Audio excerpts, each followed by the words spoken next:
Hello, everybody. It is Delo, and we are back on the Delo. That's right. We're doing a solo cast today. So, if you're watching on YouTube, you can see me here by myself. I'm actually doing all of this on my own because I'm trying to figure out how to be a little more self-sufficient. And when I have an idea or I have things kind of pop into my head, I just want to get them out, and then we'll release them at a further time. But it's a little bit more difficult when I don't have Mr. Diddy here. So bear with me. We're going to do our best, and we do have a live audience.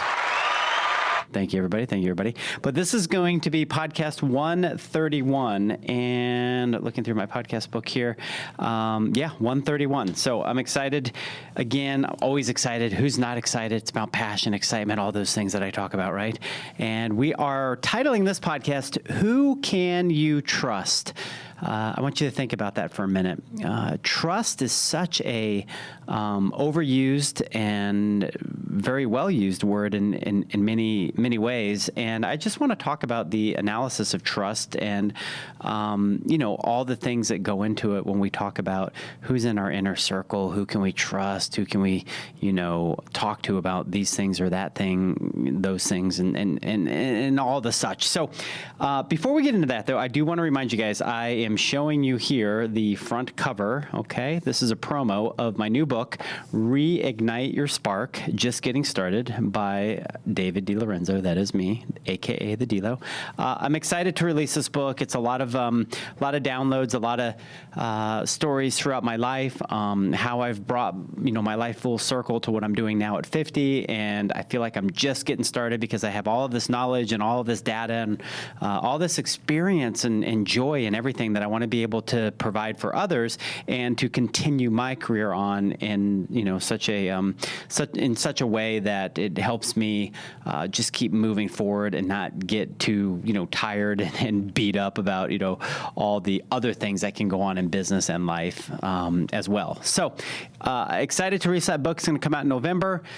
We are also releasing courses that have to do with that book. The courses will be, all in relation to certain things that you can do for your life, for your business, for all sorts of stuff that I have been through and that I talk about. I make it fun. It's not this over, let's just say cookie cutter sort of course in business. It's a lot of things about rediscovering yourself and what it is that you want to do to, again, reignite your own spark, because we're all individuals and we're all doing stuff. So that is coming out November. Course is November 2025. Jeremy Scott and I have a big announcement. We'll be talking about this quite a bit. I'm going to be doing a bunch of business podcasts with him. We're going to be releasing the Built Different business community. And this community is going to be for any and everybody. The price point is going to be right there for anybody that wants to invest just a little bit of money to be a part of a community and get a lot of resources and tools and courses and get invitation to live events that we're going to do. Right now scheduled a couple a year, maybe more. We'll see how it goes. Access to all of Jeremy's tools, my tools individually, and us as speakers. So a lot of cool stuff there. But again, it'll be something for everybody, for the young entrepreneur, for the middle, for the older, for anybody that wants to be part of a positive and energetic community that we're able to lend to you guys. So with further ado, let's get into trust and let's talk about what trust is and our interpretation of trust. So that being said, have a drink of water. Okay, so the definition of trust, it's the way when you look it up in a formal term, it's called the assured reliance on the character, the ability, strength, or truth of somebody. So think about that. When we think about how we first start to trust somebody or, people within our lives, or even if we start to trust certain processes, and those processes, from a very, young adult, it's like, when you get thrown into a pool and, you're trying to learn how to swim for the first time and you don't know how to swim, but you've just gotten thrown in there. Whoever threw you in that person, if you've had this experience, I'm sure it can be very, detrimental to your psyche. You may look at that person as a young individual, not even realize it now, but you're looking at them like, I don't think I can trust you because, you're, even though at the end of it, somebody caught you and somebody gradually took you in and, gave you the ability to learn how to move your arms and your legs and you didn't drown, thank God. But to just get thrown into the water a lot of times, it can be scary. And I think that is certainly something that happens more often than not with people in life in general. You get thrown into the deep end and you're just asked to, swim and make sure that you can stay afloat. And here we are, a bunch of individuals in this society, trying to stay afloat for whatever it is. And we're looking all around us. We're looking on our phones. We're looking at the people around us. We're looking at our business associates. We're looking at people within our family. And we're just wondering, like, who is there that we can count on? Who can we trust? We have this thing called, reliance, and the reliance ends up happening on integrity, strength, and ability to feel safe with another person, and they have the confidence that they won't hurt you. So when you have these different, alliances, you have a reliance on those people to be able to know that when you're around them, that they're going to, take care of you. And vice versa. They want to know that about you as well. So as we grow up and we develop these traits as humans and as individuals, it can be very interesting to see a lot of times how we turn out in our, early, mid, and later adult life, and how those younger, traumas or good experiences have brought us into a position now of whether we are to trust somebody or not. And you always hear, can't trust the government, can't trust, so-and-so attorney, can't trust so-and-so insurance agent, can't trust, there's a lot of like can't trust, let's just say, repetitive sayings out there, as opposed to, a lot of times, how often do we hear trusted advisor, or, you can trust them, or, it's interesting because it seems like a lot of the times we're so focused on who we can't trust and running, away from what we feel are, non-trusting individuals or entities, that we're not really concentrating on those that we can trust and building a solid and better foundation with them. And just knowing that that person or those persons or even those entities or businesses are things that we should be investing and giving more time and more of our, passion to, instead of trying to, guess or second guess whether or not we can or cannot trust someone or something. Here's the thing: when you go by energy, and again, a little, woo-woo here, but when you go by energy and you go by your gut, okay, my wife is the best at this. My wife always tells me about her gut. And her gut, I'm telling you, folks, except when she, eats certain foods. No, I'm kidding.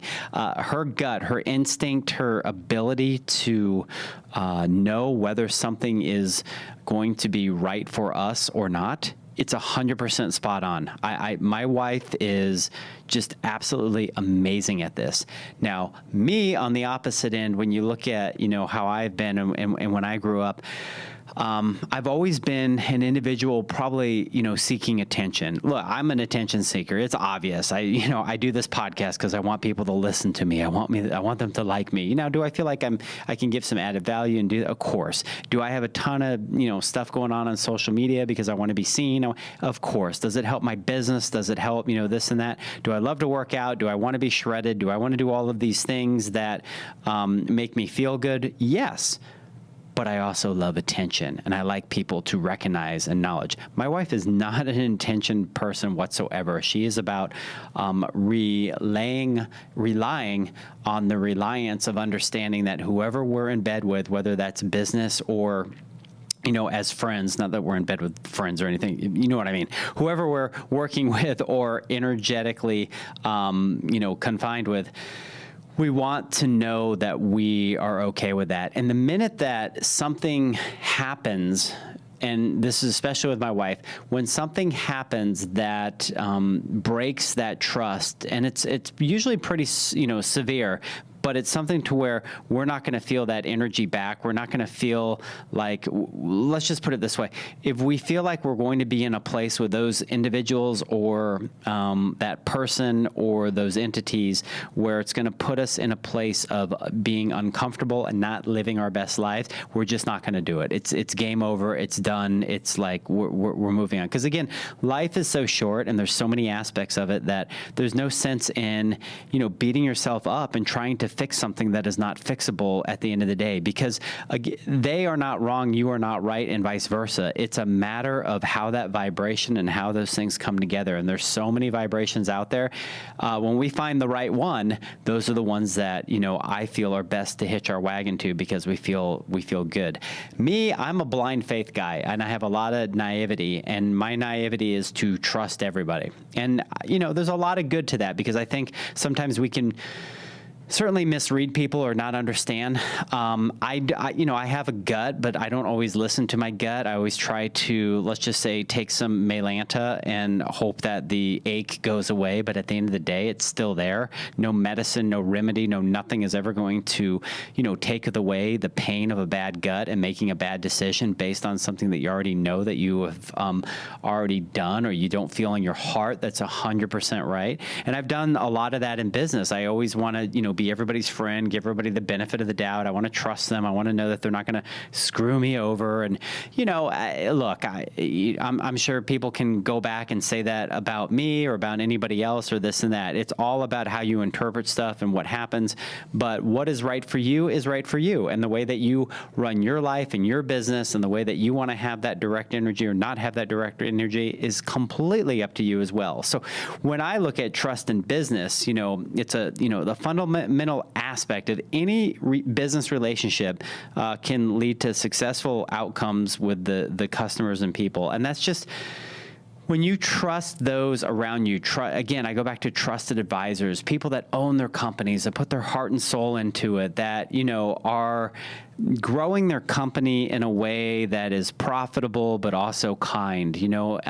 Trust, the three drivers for me are authenticity, logic, and empathy. Now, I can tell you authenticity is not a problem with me. What you see is what you get here. I maybe behind the scenes sometimes I can be a little bit more grouchy and not, not completely over the top like I am. I have my moments. I'm not perfect. I can be an asshole, but I'm very authentic about it. And a lot of times my wife will say, how the hell did you get away with saying that?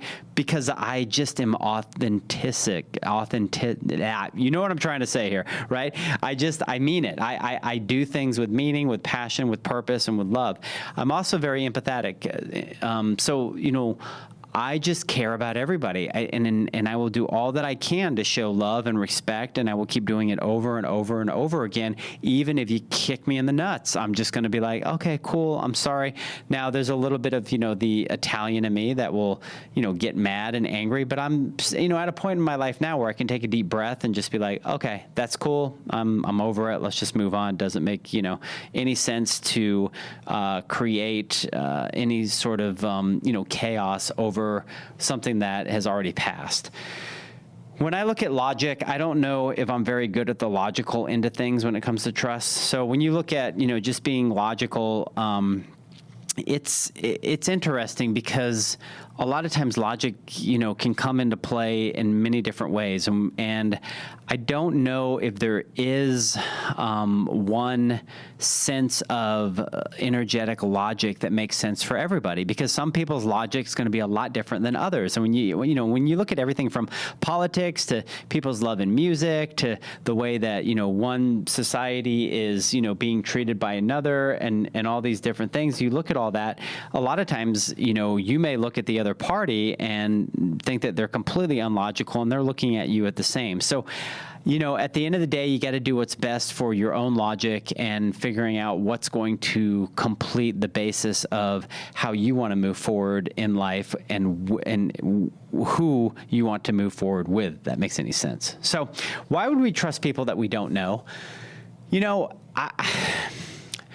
That's a good question. And as I ponder that question, and again, being very, empathetic and being having so much of that blind faith in people, the minute you come into my life, I tend to trust you. And when you look at statistics, 81% of people, when I look up statistics online, 81% of the people, feel that humankind is good. I mean, that's 81%. So, 19%, the other way. So those odds are pretty good. They're better than 50-50. And when you even look at, the fact that people are fundamentally good, they're saying like 3 out of 4 people, like, 75% of the population. So I do think inherently most people are good people. I think a lot of times where we get caught up with, trust and value and all that is just difference of opinions. And it's not that those other people are good or they're bad or otherwise.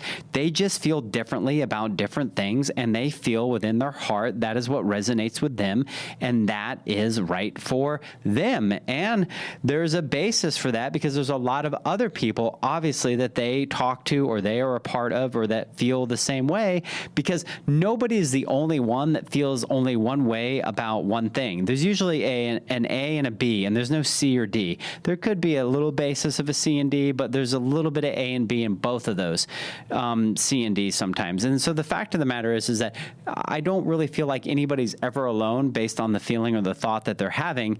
There's some sort of, tribalist, sort of gathering of those feelings and how it gets together. And whatever tribe you're in is totally cool. But when you're looking at, the aspect of trust, just because those people feel or think that way doesn't mean that you can't trust them. It's just an opinion that they have about a certain aspect or a certain thing. I can tell you, I do a ton of business with a lot of people that have a lot of different mindsets that I do, and there is nothing wrong with the mindsets that they have. And again, my mindsets are just ones that I just do that help me get me through my day, and theirs are theirs. But when it comes to doing business with them and enjoying them and seeing that they have authenticity in their mindset and they have empathy, and they have a lot of logic for what it is that they're talking about or doing, I love working with them. I love hearing other aspects. I love to know that they are that committed to what it is that they're looking into and talking about. So it makes a huge difference to just kind of understand those things and know that, it's not right or wrong. It's just about, are these people these 3 things? Do you feel that sense of authenticity? Have they stolen from you? Have they, murdered? Have they done anything? No. Can you trust them?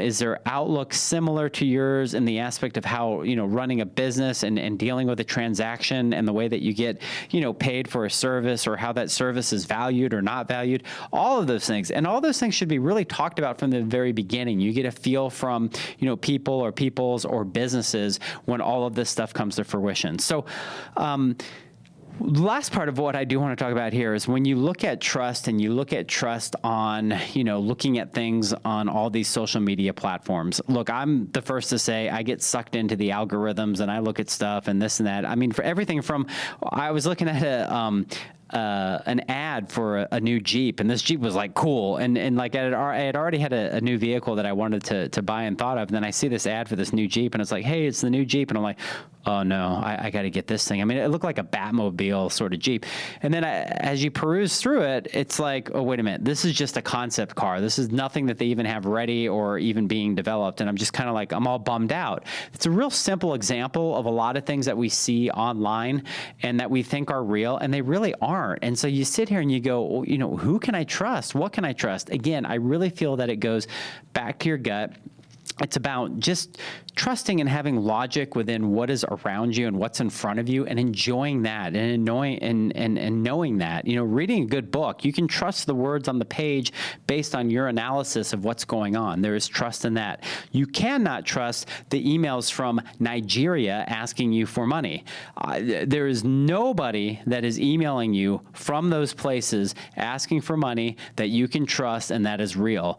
And if for whatever reason your logic tells you to trust that, and you end up mailing all of your money to that person, I just, wow. Okay.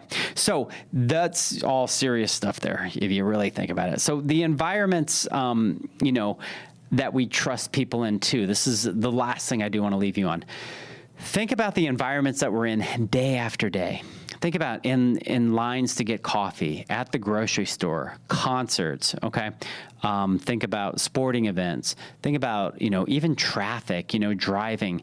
And think about all the interactions that you have in any of these sorts of things on a day in, week out, month, year out basis with reliance on the fact that you are entrusting other people to act civilly and to be a part of society and to not hurt or fatigue any part of you or any of your family. Look, don't get me wrong. There's tragedies. We see them. We hear about them. They're horrific. There are outliers to these things. But if you really typed up the amount of tragedies compared to the amount of day in and day out events in any and everybody's lives, we're talking probably less than 1%. Think about that. And so the point of what I'm saying is that when you have a trust in your fellow human and you can look at that person next to you in line or at the concert or kind of bumped you or this and that, just remember that they're having that same trust and that same focus to be in those same elements with you. And they probably don't want any bad for anybody else than you do. But sometimes we get in our own heads that, this person's being a jerk or this and that. And I think, there's a lot of hope in society. There's a lot of hope for, people having empathy. I know my sons, as they are in their early 20s and grow up, they have a lot more empathy than I think, some generations. And I do see a positive outlook and a great way of looking at things as we all get older and we look at that person next to us and maybe we buy them a cup of coffee or maybe we just smile and say hi or maybe we hold the door open. And I know that a lot of this is transactional and we're going through life, busy, but think about it again when you're in a public place and thinking about the amount of trust you have in all of these other people, okay, that you don't know, that you may never see again, depending where you're at. And just, I think it's a cool thing to be grateful that we live here and that we can do those things, together as a society. So that being said, I leave you with that, a quick 20-minute podcast. Thank you again for listening. Please subscribe to the podcast. Please leave me a 5-star. Please share. I love doing this. Episode 131. I hope to catch up to Jeremy one day at 600 episodes. And, check out my website, I am the Delo. Again, I am just excited to be doing what I do, and trust me, because I'll trust you. Peace out.